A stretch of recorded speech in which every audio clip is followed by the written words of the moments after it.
Сәлем достарики, қалдарыңыз қалай? Сіздермен Динара Ибраева. И бүгінгі Қазақ ТВ каналында мен жаңа зодиакалды тақырыпты бастап. Яғни, осы күнге дейін біз тек қана зодиактардың мінезімен, олардың кімдермен үйлесімді болатындығын әңгіме қылған болсақ, арғарай жаңа тақырыпты, яғни сыртқы көрінісіміз, зодиакалды мағынада не үшін нақты стандартқа жататындығы туралы тақырыпты талқылағым келіп тұр.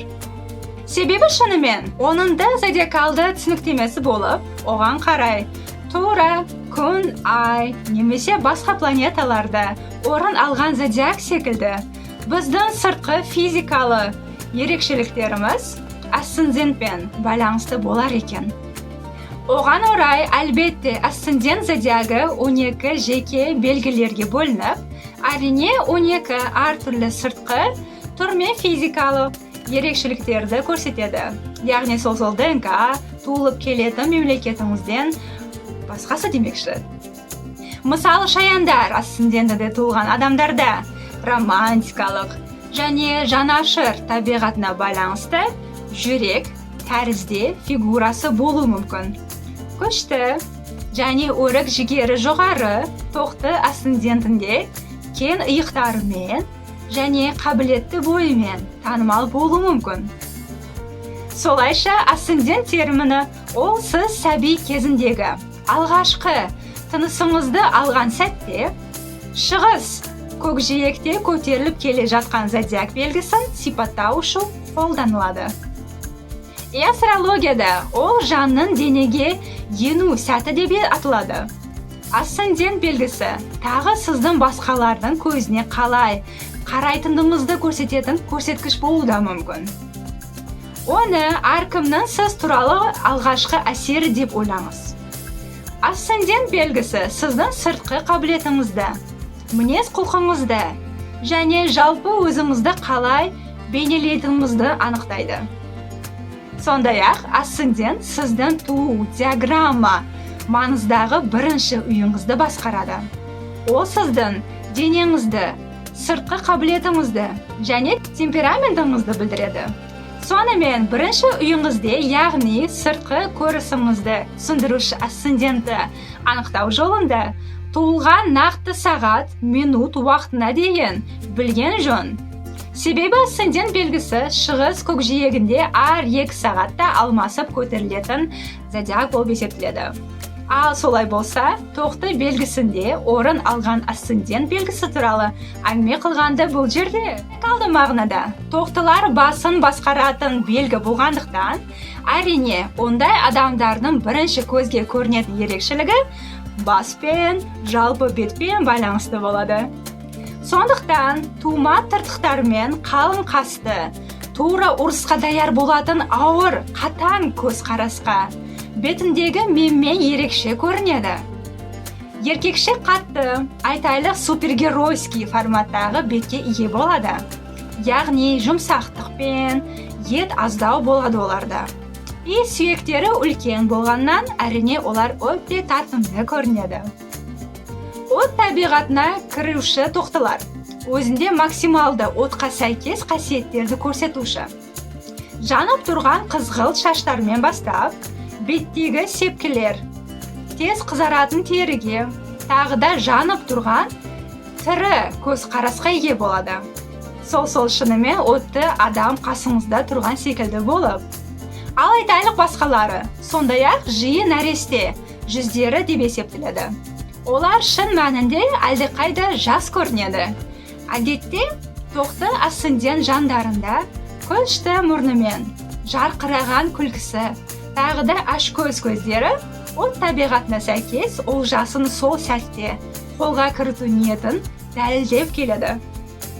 Тоқты асцендентті адамдар сонымен қатар кен иықтарымен және бұлшықет жақтауындағы жіңішке жамбастарымен танымал.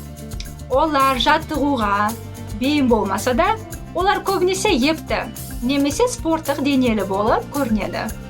Одан басқа орташа бойлы, өте ұзын да емес, қысқа да емес, құрылысқа ие болады. Мінезі батыл болып, келетін тоқты асцендент жандары түрінде де сол батылдықты байқауға болар екен. Сондықтан олар жұмсақ немесе ойнақы, жеңіл адамдардың емес, көбірек қатаңдау, батылдықты көрсетуші көрініске ие болады. Жалпы тоқтылардың өзі апатқа бейім болғандықтан, әлбетте асцендентті тоқтыда орын алған жандарда апатқа ұшырау мүмкіндігіне, көбінесе басынан жарақат алып, тырқыттарды алуға жағын белгі деп есептеледі. Сондықтан әрине бас шлемінде жүруді ұмытпаңыз, иә? Марстың көтерілуінде сіз жас, икемді, бірақ бұйрықты боласыз. Сөйлеу стиліне келгенде сіз біраз ашуланшақ, мүмкін қатты сөйлеуші, жұртты тыңдауға шыдамсыз келесіз. Сол тартысуға өте жағын, әңгімеде өзін доминанттық орынға қойып, өз пікірлерін ерлікпен дәлелдеуге әрекет қылады. Ары қарай қатты ашуланған дәрежеге жеткенде физикалы мағынада ұрысуға да даяр. Сондықтан ондай тез отталатын жандар үшін көп спортпен айналысып, жұрттың мазасын алмай. Сау мағынада ашуын зиянсыз форматты шығару кеңесі талай беріледі. Себебі тоқтыларда энергия физикалы мүмкіншіліктері талай көрінеді. Ары қарай от табиғатына сай тоқтылар қол көтеруге жағын, себебі соғыс планетасына қарасты қысқа мінезді бұл адамдар өзін контроль жасалмайтын. Шынымен конфликт көтерілгенде оны физикалы ұрыс таласпен жалғастыратын мінезге ие болады. Дегенмен өзін контроль жасайтындары ойнап ұратын, бірақтан доминанттығын көрсететін, немесе сол адамның комфорт зонасына кіріп, жағындап, оны сынаушы, өзін көрсетуші, бірақтан қолын көтермеуші әдетке ие болар екен. Ал басқалары болса, дауысын көтеруімен қорқытатын, қалай болса да назарсыз қалмауға тырысатын табиғатқа ие болады. Махаббаттық саласында ондай импульсивті, яғни тез жанатын мінезі, сүйіп қалған тура жауынгер секілді жаулап алуға, сәттілікпен олжаны қолға кіріккен вариантта басқа олжаға өтетін әдетке ие болады. Яғни тез от секілді жанған сезімдері уақытымен тез сонатын үрдісіне ие. Сондықтан әлі жас, өзін жақсы түсінбеген асцендент тоқтылар үшін барлығы ойын, тағы да приз форматында көрінеді. Сондықтан олардан көп жұрттың жүректерін жаралаушы әйел немесе еркек құмарлар келеді. Киіну стиліне келгенде олар спорттық және көшеден кездейсоқ гранжға дейін өзгереді. Себебі бәсекелесуге жағын тоқтылар үшін комфорт пен мобильді болу өте маңызды келеді. Айтайлық бизнес саласында жұмыс атқаратын үшін бұрыштық, қатты силуетті фасондағы костюмдер жарасады.